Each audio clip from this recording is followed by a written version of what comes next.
सबसे पहले तो मैं आमिर खान और नंदिता हक्सर इनको मुबारकबाद देना चाहूँगा कि एक ऐसी किताब लेकर के ये दोनों आए हैं सामने जो हमारी राज्य व्यवस्था को आईना दिखाती है।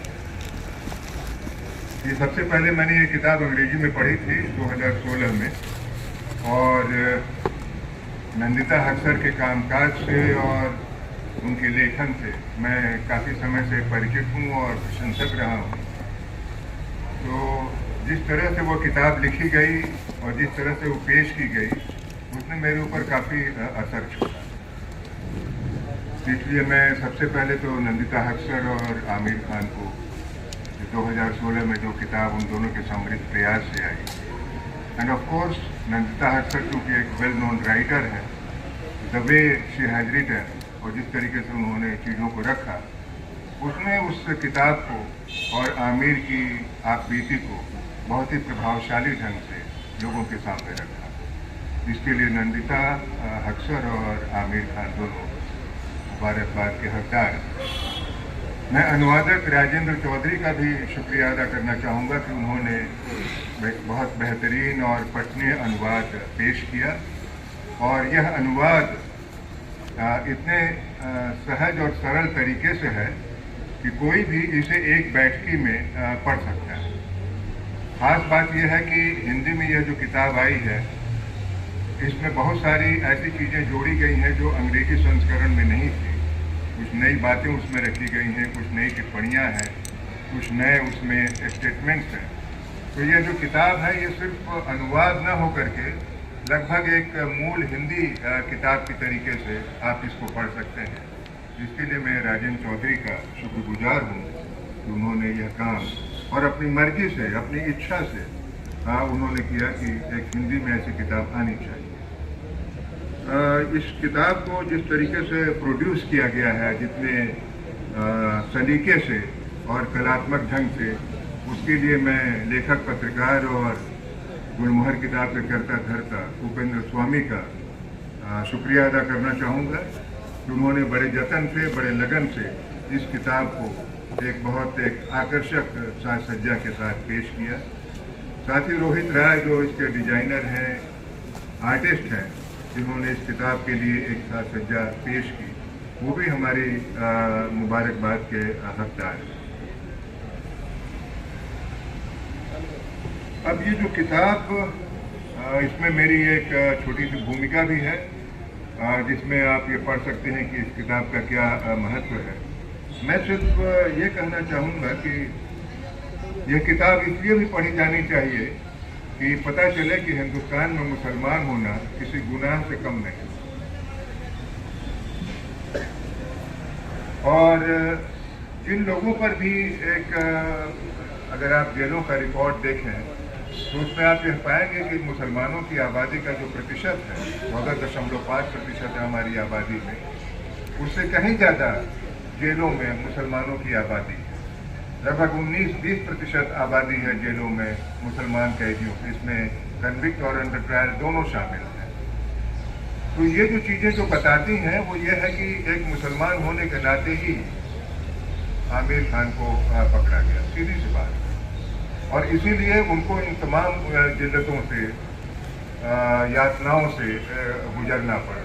तो इसलिए भी ये किताब पढ़ी जानी चाहिए ताकि हम एक ऐसा हिंदुस्तान बनाएं जिसका एक सपना हम लोगों ने बराबर देखा है कि जिसमें सभी समुदायों के लोग बराबरी और सम्मान के साथ रह सकें। यह किताब उस दिशा में हमें एक जागरूक भी करती है।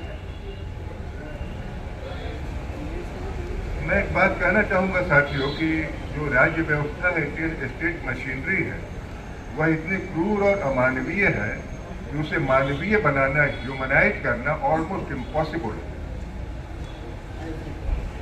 ये किताब भी इस बात को बताती है। और अभी कल जो साईं बाबा की जो बात थी, और साईं बाबा जिस तरीके से जिन हालात से गुजरे, वो भी इस बात को ये चीज़ें बताती हैं। तो सवाल ये है कि जो पूरी न्याय व्यवस्था है, जो पूरी पुलिस है, जो पूरा जो सिस्टम है, वह सिस्टम कदम कदम पर एक मानवद्रोही है, एंटी ह्यूमन। जैसे कल साईं बाबा ने एक बड़ी मार्के की बात कही स्टेट को ह्यूमैनिटी को बचाने का काम करना चाहिए, न कि उसे क्रश करने का।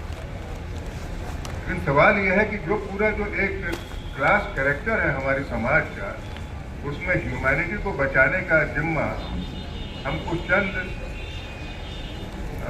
अच्छे इरादे वाले लोगों पर हम नहीं छोड़ सकते। हमें उसके लिए एक ऐसा मूवमेंट बिल्डअप करना पड़ेगा, जो आमिर की किताब में भी ये चीज़ आती है। साईं बाबा का पूरा स्ट्रगल है, भीमा कोरेगांव का, और दिल्ली में जो लोग गुलफिशा फातिमा, शर्जील इमाम और उमर खालिद और बहुत सारे लोग जो बंद पड़े हुए हैं, उन सब लोगों का, या और भी जगहों पर, बस्तर में, गढ़चिरौली में, झारखंड में, बिहार में, यूपी में, सभी जगहों पर आप ये पाएंगे कि ये जो पूरा का पूरा जो सिस्टम है, वह न्याय के लिए आवाज़ उठाने वालों के साथ, जो गरीबों के पक्ष में खड़े हैं, उनके साथ बहुत बेदर्दी से, बहुत क्रूरता से पेश आता है। और पुलिस को सुधार पाना, उसको रिफॉर्म कर पाना, बहुत सारे हमने देखे, बहुत सारे कमीशन बने हैं, सब के सब केवल पैसों की बर्बादी रही और कुछ नहीं, क्योंकि उसके संभव ही नहीं है।